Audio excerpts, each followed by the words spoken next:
this example, and there's kind of a lot to this one, we have a 1 centimeter loop by 4 centimeter loop, so 1 by 4 here. It's 1 centimeter away from a long straight wire with a current of 1 amp. We're going to say that the current flows down. And the question is, what is the magnetic flux through the loop? So let's first establish, why is there a magnetic flux through the loop? Well, the reason there's a magnetic flux, and remember we need a field and an area to get a flux. We definitely have an area, it's just length by width. Where does the field come from? Well, this wire makes a magnetic field.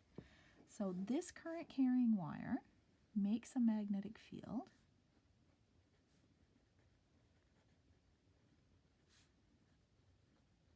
That magnetic field has a magnitude of mu naught times I over 2 pi r. The direction, and we've got to use our right hand rule to get the direction. I'm just going to turn my paper around a bit because it's hard to get my hand twisted. The current comes down, so where this loop is, I ask what my fingers are doing. They're coming up out of the page. So the net magnetic field on this side of the wire is out of the page. I'm going to draw that magnetic field next. So this loop makes a magnetic field that looks something like this. And I'm spreading out those dots as we go because the magnetic field is proportional to 1 over r. So it gets smaller as we get further away, which means those dots would get further apart. I could draw more dots if I wanted, but hopefully that's enough to see what it looks like. So this magnetic field is out of the page. So I'll write out of the page. If you wanted to, you could also do it in your unit vector notation. We'll take x and y to be left and up so that k, hat, or z direction is out of the page. And then the important thing to take away here is that b is proportional to 1 over r, so it's variable. And then r, just as a reminder, is your distance from the wire.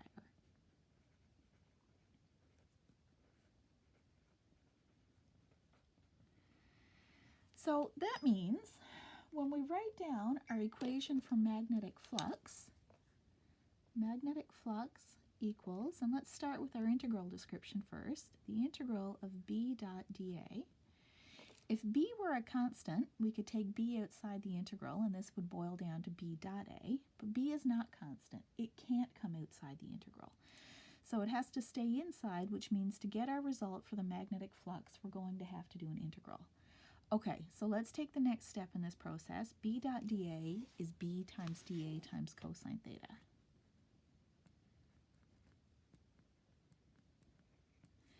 So we've said that it's the angle, theta is the angle between b and dA, between our two vectors. So now what we need to do is decide what is dA.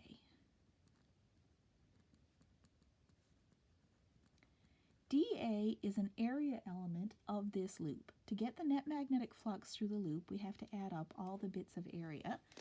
So what if we took an element of area that's going to make it a little bit easy to add up? For my element of area, I'm going to pick a little rectangle inside my loop.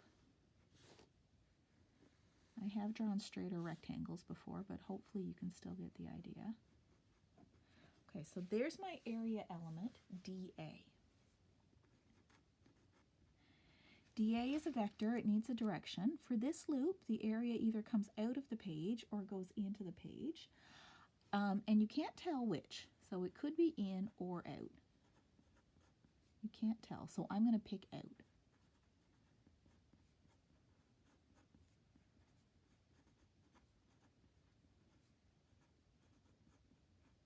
Okay, so that's just my choice. So there's what my area vector looks like. There's dA coming out of the page.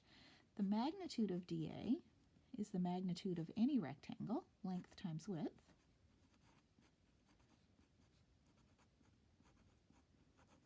The length is 4 centimeters. For right now, I'm going to label that 4 centimeters as L.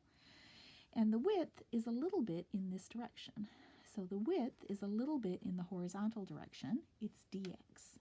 So L times dx, where L equals 4 centimeters. Okay, so where we're going to go with this is, let's put this in our equation up here.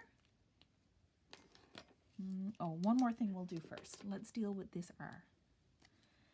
So we're writing down the magnetic field at our area A here. So there's our distance R. If we put our origin right here at our wire, this is x equals 0. This tells us that x is the same as r, so our horizontal distance, our distance from the wire, is equal to r. So we're x equals 0 at the wire. At our dA element, we're distance r away, but x and r are the same thing. If x and r are the same, then dx and dr are the same thing. Okay, let's substitute all those things in. So our magnetic field is mu naught I 2 pi r. dA is L times dx. Cosine theta is the cosine of 0. Now we'll simplify.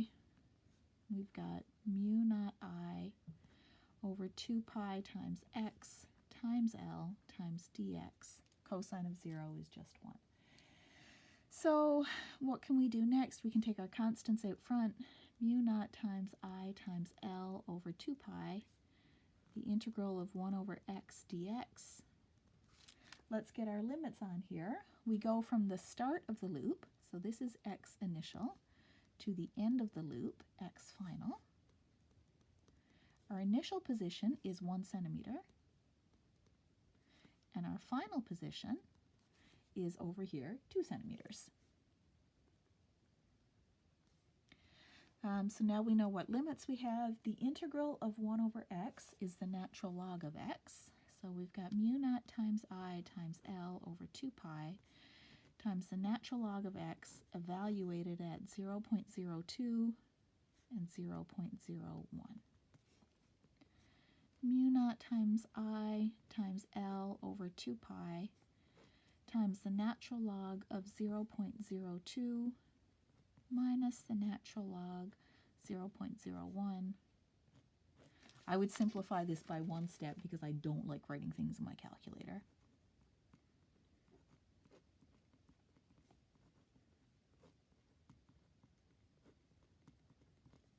So I would find that easier to do on the calculator. You don't have to do that step if you don't want to. I just find it makes life easier. So the numbers we're going to plug in here, mu naught is 4 pi times 10 to the minus 7 Teslas meters over amps. I is the current in our wire, that's 1 amp. L is the length of our loop, 4 centimeters.